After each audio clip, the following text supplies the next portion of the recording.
잠금 해제 시간 이어가도록 하겠습니다.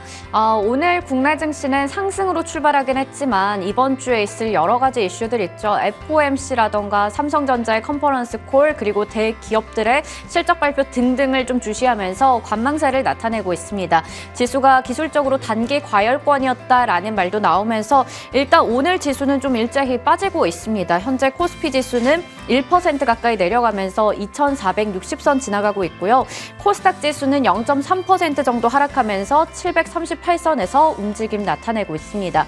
오늘 시장에 대한 전반적인 분위기와 함께 종목에 대한 이야기들 풀어보도록 하겠습니다. 인포스닥 데일리 김종효 전문위원 나오셨습니다. 위원님 어서 오세요. 안녕하십니까. 네, 먼저 오늘 시장 지수가 하락으로 전환하고 나서 쭉 지금 밀리고 있습니다. 머니맵 통해서 종목의 움직임 체크해 보도록 하겠습니다. 종목들 전반적으로 지금 파란불이 가득한 상황이죠. 삼성전자, SK하이닉스가 각각 1% 이상 밀리고 있고 삼성전기, LG이노텍, 디스플레이 다 빠지고 있습니다. 오늘 우리 사주 물량이 4조 원어치 가량 나왔던 LG에너지솔루션도 장 출발할 때는 보합권에서 잘 견디나 싶다가 지금은 2% 넘게 하락하고 있습니다. 또 에코프로비엠이나 LG화학, 포스코케미칼 제외하고 2차 전지주 모두 다 테슬라의 훈풍보다는 LG에너지솔루션의 영향을 강하게 받고 있고요. 제약바이오 쪽에서는 삼성바이오로직스가 1%대 상승, 그리고 자동차 쪽에서는 기아가 1% 이상의 상승세, 나머지 자동차나 인터넷, 게임, 엔터 다 같이 좀 밀리고 있습니다. 이 구간에서 저희가 첫 번째 개장 특징주 먼저 확인해 볼 텐데요. 오늘 이수페타시스가 장 출발하자마자 10%가 넘는 급등세를 나타냈습니다. 유안타증권에서 보고서가 나왔었는데 이쪽도 챗 GPT의 찐 수혜주다라고 얘기를 하면서 글로벌 기업 대비해서 현저히 저평가되어 있다며 투자 의견을 매수로 냈고요. 그리고 목표 주가를 지금 주가보다 2배가량 높게 설정을 했거든요. 저평가를 탈출할 수 있을지 어떻게 보시는지요? 네, 일단 작년 실적이 굉장히 빠른 속도로 개선되면서 이 종목은 이 시간을 통해서 2번이나 소개시켜 드린 적도 있는 종목인데요. 결국 서버용, 통신 서버용 MLB를 만들고 있는 이 회사가 기존의 이제 통신용 MLB에서 한 단계 넘어서 네트워크 장비에서 넘어서 서버용 쪽으로까지 진출하면서 이 부분에 이제 실적이 늘어날 수 있다는 기대감, 이 실적을 반영했을 때 저평가라는 기대감이 나타나고 있는 것이죠. 그래서 현재 주가 상승은 일정 부분 호재를 반영한 것이라고 봐야 되지만 최근에 이제 주가 상승폭이 다른 PCB라든지 그다음에 통신 장비 쪽 종목군들에 비해서 현저하게 이렇게 밀고 올라오게 되면 어느 정도의 차익 실현 의지도 나타날 수밖에 없는 그런 상황입니다. 그래서 현재 만약에 이 종목의 전반적인 상승 포인트가 정말로 서버용 상승에 의해서 가는 거라면 기존의 통신 장비 쪽에서 또 서버와 또 연결 지을 수 있는 종목군들이 무엇들이 있는지도 한번 살펴볼 필요가 있겠죠. 대표적으로 서버용 D램 쪽에 PCB를 생산하고 있는 심텍이라든지 그다음에 또 OE솔루션처럼 서버 내에서의 어떤 통신 증가 가능성에 대해서 베팅할 수 있는 종목이라든지 그다음에 로컬 5G를 포함한 다양한 이 장비를 생산해내고 있는 HFR이라든지 이런 종목군들이 다 같이 움직인다면 좀 더 우리가 유효성 있는 흐름이라고 볼 수 있을 것 같고요.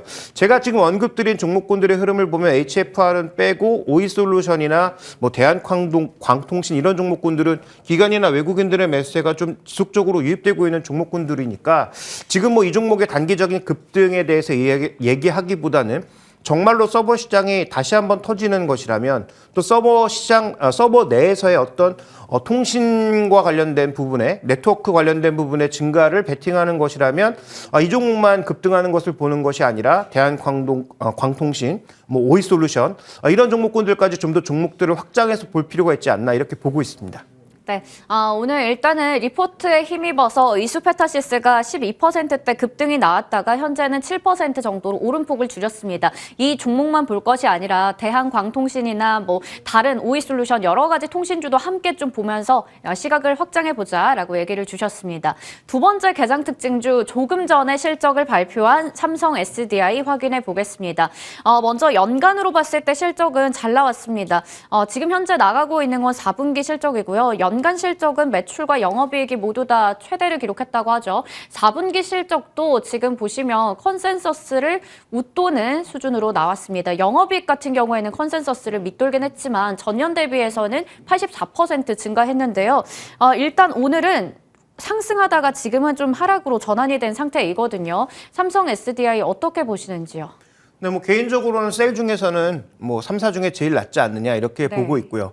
그다음에 현재 구간에서 그나마 좋은 이 영업이익률을 보여주고 있는 것은 과감한 투자를 하지 않았다라는 약점도 되겠지만 역으로 뒤집으면 그래도 수익성 나는 사업만 수주하면서 지금까지 잘 끌고 왔다라고 봐야 될 것 같습니다. 그렇다면 올해 같은 경우가 이제 소위 전기차에 더 크게 성장할 수 있는 한 해가 될 텐데 그러면 삼성 SDI도 공격적인 영업을 통해서 혹은 공격적인 투자를 통해서 마진율을 조금 하향시키더라도 양적인 성장으로 집착할 것인가에 우리가 주목해 볼 필요가 있겠고 최근에 이제 여러 가지 얘기가 나오겠죠. SK온과 포드의 터키 공장은 이제 조금 드랍된 상황이고요. 그다음에 LG에너지솔루션과 GM의 4공장을 놓고도 이제 여러 가지 얘기들이 흘러나오고 있는 국면이어서 정말로 좋은 수익률로 투자할 수 있는 제대로 된 투자를 하지 않은 기업들의 올해 실적이 어떻게 움직일지에 대해서 조금 고민스러운 부분이 있습니다. 그래서 결론적으로 말씀드리면 저는 여전히 셀 3사 중에서는 삼성 SDI가 탑픽이라고 보고 있고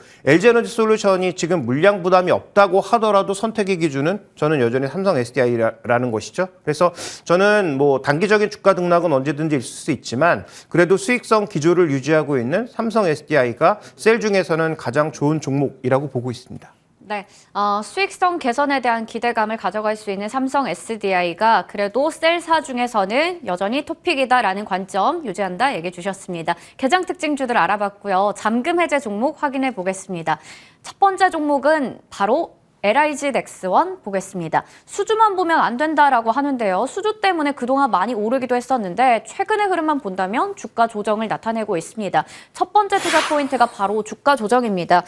올해 들어서 그러니까 최근 한 달 동안 LIG 넥스원은 9%가량 빠졌고요. 그리고 항상 저희가 이 시간에는 글로벌 동종 기업들과 주가 흐름을 좀 비교해 보는데 관련해서 얘기 부탁드릴게요. 네, 근데 지수랑 봤을 때도 지수가 10% 이상 올라왔는데 9% 밀렸다는 건 20%나 격차가 나고 있다라는 거잖아요. 그러니까 작년에 어떻게 보면 우리 시장에서도 그렇고 미국 시장에서도 방산주들이 엄청나게 강했는데 올해는 미국도 마찬가지입니다. 지금 연초 흐름을 보시면 2023년 지수가 전반적으로 강세를 보였죠. 다우가 상대적으로 부진하긴 했지만 그래도 올랐고요. 나스닥 같은 경우에 미국도 10% 이상 급등을 보였는데 대표 종목이라고 할 수 있는 로키드 마틴이나 노스루크루먼 모두 1월 달에 급락을 했다는 것이죠. 그다음에 주요 증권사에서 미국 증권사들, 글로벌 증권사들이 전부 투자 의견 하향, 목표 주가 하향 이런 것들을 보여주고 있다는 거죠. 여기는 수주가 없느냐? 그렇지 않습니다. 여기도 수주가 계속 이어지고 있거든요.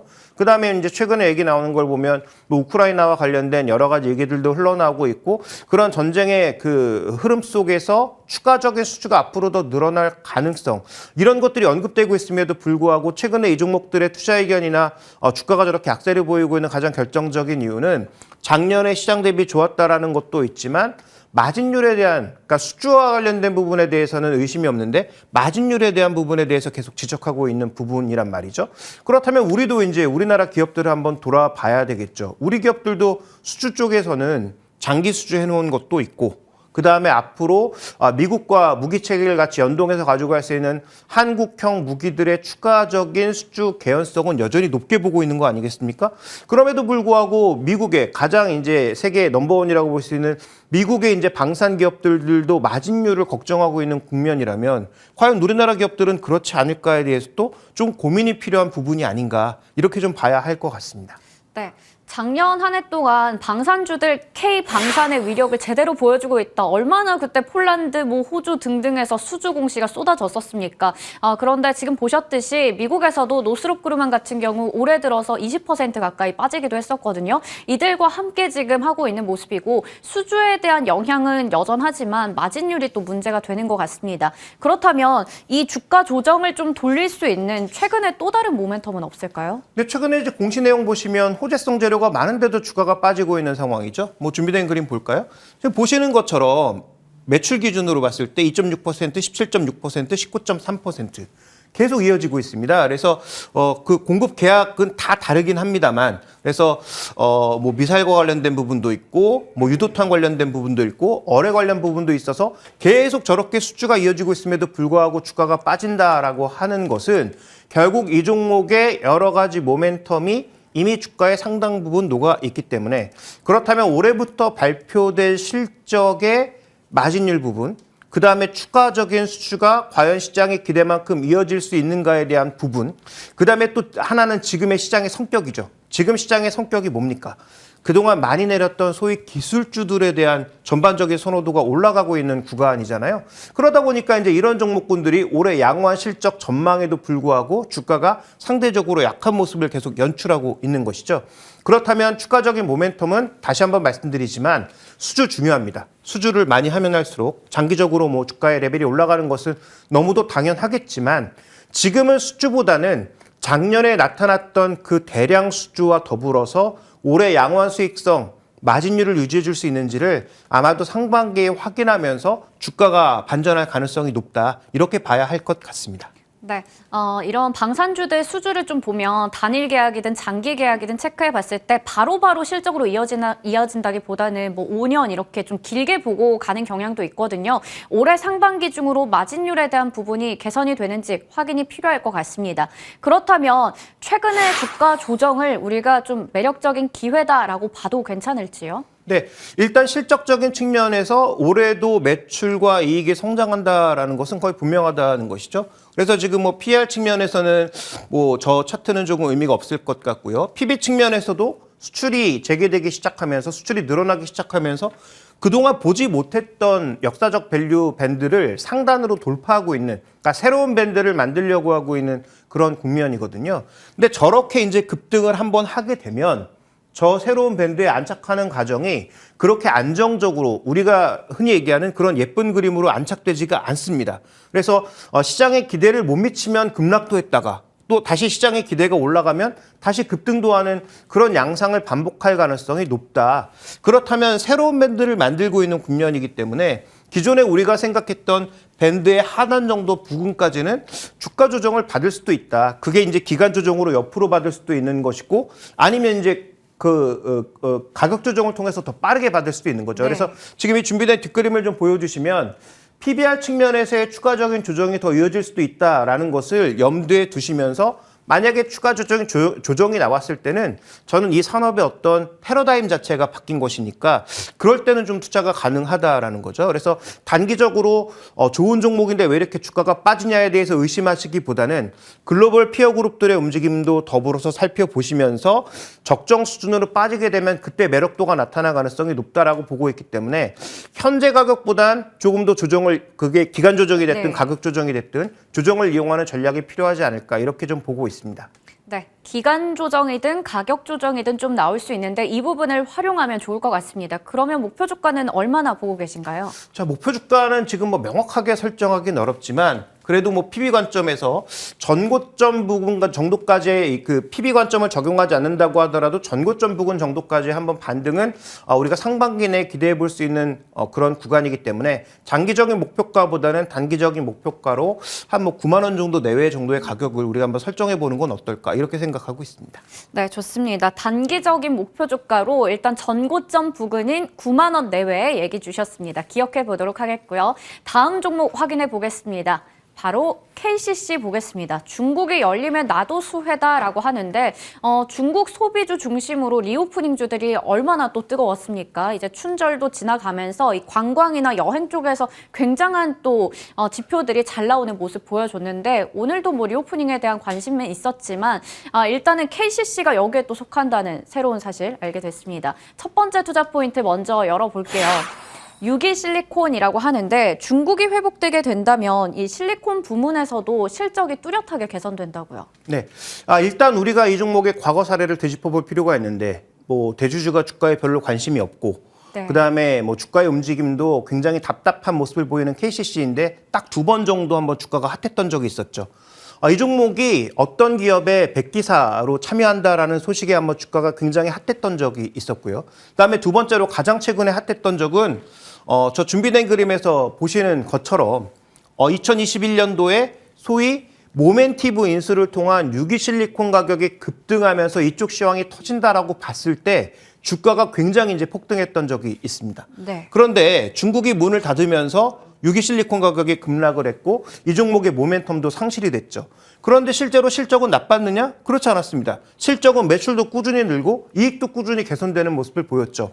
2분기에 약간의 그 적자가 나타난 것은 이 종목이 거의 뭐 2조 가까운 유가증권을 갖고 있는데 유가증권 평가 방식이 시가 방식으로 바뀌면서 주식시장이 빠지면 거기서 이제 마이너스가 나니까 실적이 안 좋았던 것이지 실제로 영업이익 자체는 매출도 모멘티브를 인수하면서 유기실리콘 부분이 성장하면서 이제는 이 종목은 더 이상 도료기업, 그다음에 건축자재 기업이 아니다. 네. 왜냐하면 모멘티브가 만드는 실리콘 실적이 이미 55% 정도를 차지하고 있다. 그래서 그 유기실리콘에서 분명히 좋은 실적을 보이고 있었음에도 불구하고 유기실리콘 가격이 빠지면서 전반적으로 주가가 빠지는 모습 보였는데요.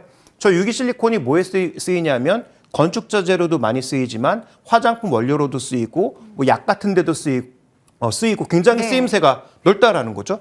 그러면 중국이 그동안 공장을 닫아서 움직이지 않았는데 중국이 예를 들어서 공장을 이제 열기 시작하면 우리가 소비 관련주만 볼 것이 아니라 중국 공장이 돌아갈 때 같이 움직일 수 있는 원자재와 연동된 종목군들도 봐야 된다는 것이죠. 그런 측면에서 봤을 때 지금 현재 아직까지 유기실리콘 가격이 탄력적으로 움직이진 않고 있지만 중국이 정말 경제를 열고 공장을 돌리기 시작한다면 저 부분에 대해서도 옛날에 2012년, 2021년 초반에 보였던 저 정도 가격까지 오를까?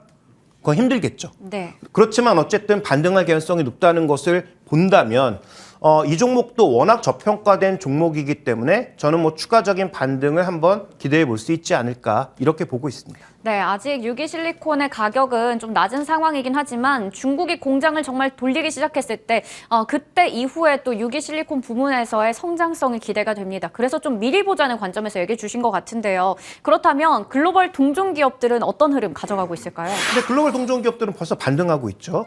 그래서 이제 뭐 경쟁사라고 볼 수 있는 중국의 동학그룹이라든지 신해초학 같은 경우에도 주가 약세를 올해 들어서 조금씩 벗어나고 있는 측면입니다. 물론 신해초화학이나 동학그룹 같은 경우에는 유기실리콘만 만드는 기업은 아니죠. KCC도 그렇지만 말입니다. 그래서 이들 기업의 반등이 꼭 유기실리콘에 대한 기대감을 먼저 품고 움직이고 있다. 이렇게 보긴 어렵다고 하더라도 글로벌 피어 그룹들이 현재 구간에서 움직이고 있고 밸류 기준에서는 다 더 KCC보다 비싼 상황이란 말이죠. 네. 그러면 우리가 이런 상황들을 한번 종합적으로 고려해 봤을 때 유기실리콘 가격도 앞으로 더 이상 빠지지 않고 터닝할 가능성이 높고 그다음에 글로벌 피어 그룹들의 주가는 먼저 움직이고 있다면 KCC가 만약에 주가가 비쌀 경우에는 관심을 가질 필요가 없지만 KCC 주가가 싸다면 관심을 가지지 않을 이유가 어디 있겠는가. 다만 예전처럼 뭐 탄력적인 반등보다는 적정 수준까지의 반등 정도를 기대한 충분한 모멘텀은 존재하지 않겠는가. 이렇게 좀 봐야 할 것 같습니다. 네, 그렇다면 이제 후발주자 성격으로 뒤따라갈 수 있지 않을까라는 기대감이 있습니다. 밸류 매력과 함께 목표 주가까지 부탁드릴게요. 네, 지금 밸류를 한번 보시죠. 밸류 같은 경우에는 뭐 처참합니다. 이 종목이 지금 올해 기준 PBR이 한 70만 원 네. 정도 되는데 지금 현재 주가가 20만 원이란 말이죠. 그래서 과거 이제 그 모멘티브 기대감으로 올랐던 때 최대가 0.7배였는데 지금 뭐 0.3배에서 0.4배 사이. 아마 이게 제가 보니까 이 그림은 조금 지난 것 같아서 지금 20만 원 초반대 가격이니까 0.37배? 뭐 이 정도 수준이란 말이죠. 그러면 이 종목이 만약에 적자를 내는 기업이거나 실적이 계속 하향되고 있는 기업이라면 뭐 저 정도의 밸류도 인정하고 가야죠. 근데 그렇지 않다. 이 종목 말씀드렸다시피 매출도 계속 성장하고 있고 영업이익도 계속 성장하고 있다는 점을 염두에 두실 필요가 있겠고 거기다가 아까 말씀드렸던 중국 모멘텀이 조금 붙어주면 최소한 저 평균 가격이 얼마냐? 0.5배라는 거죠. 네. 그러니까 밸류밴드의 평균이 0.5배인데 지금 주가 올라가고 있죠. 그럼 보유하고 있는 유가 자산의 가격도 올라가겠죠. 평가이익 올라갑니다. 그다음에 말씀드렸던 대로 평균액이 정도만 고려한다고 하더라도 현재 가격대에서는 충분히 좀 메리트가 있는 것이 아닌가. 그래서 최근에 주가 반등이 있었지만 그 주가 반등이 밸류 기준으로 봤을 땐 의미 있는 상승으로 받아들이기는 조금 미미하다. 그래서 저는 뭐 추가 반등이 가능하다라고 보고 있고 0.5배까지 보면 조금 더 높은 주가지만 그거보다는 약간 낮게 한 29만 원 정도까지의 반등은 저는 가능하지 않을까 이렇게 보고 있습니다. 네, 지금 저평가되어 있는 게 참 아쉽다라는 생각도 드는데요. 반등을 좀 기대해 보면서 목표 주가 29만 원 바라보도록 하겠습니다. 오늘 이렇게 해서 잠금 해제는 인포스탁 데일리 김종효 전문위원과 함께했습니다. 위원님 감사합니다.